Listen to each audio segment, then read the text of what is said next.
Tenim notícies del Departament de Salut. No us emocioneu massa perquè no és que hagin vist la llum i ens hagin cridat a negociar. Salut ha xifrat l'impacte de la campanya Ni un minut més i han dit que fins ara ha afectat un 2% de l'activitat programada, unes 4.000 intervencions des de principis de juny, el que representa, segons diuen, l'activitat quirúrgica de 3 dies. I pel que fa a les llistes d'espera, diuen que l'afectació mira casualment a més d'un 2%, ves per on. La credibilitat d'aquestes dades és com la de Donald Trump amb la guerra de l'Iran. Entre altres coses perquè, com hem repetit moltes vegades, Salut no té la informació a temps real del que passa al sistema i depèn totalment de les dades que li faciliten, o no, els seus proveïdors. I això nosaltres no ens ho inventem. Ho va reconèixer el conseller Balcells a l'entrevista que li van fer per la revista Metges quan va acabar el seu mandat.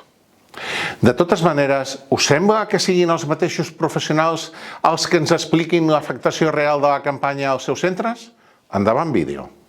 Al Parc Sanitari Sant Joan de Déu ens hem afegit a la campanya Ni un minut més de Metges de Catalunya, al servei d'anestèsia i tots els equips quirúrgics.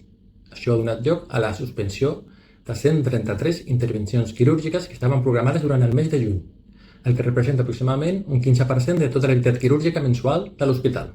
A la majoria d'hospitals s'ha adherit al Ni un minut més al servei d'anestesiologia, que és un servei central i és cabdal per a l'activitat assistencial dels centres.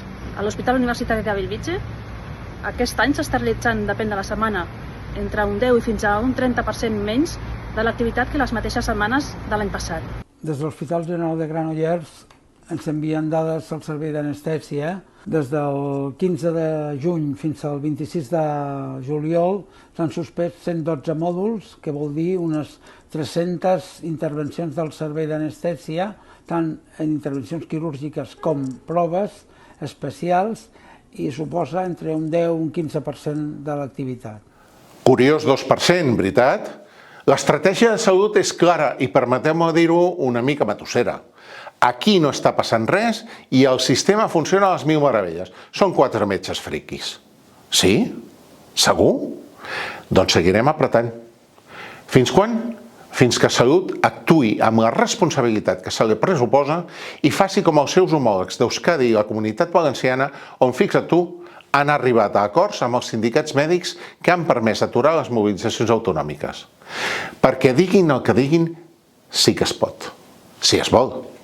I si no volen, se'ls ha de forçar fins que no tinguin més remei que voler-ho. Companyes, companys, anem pel bon camí. Seguim, no defallim. Més d'hora que tard seran ells els que no es podran permetre ni un minut més sense negociar.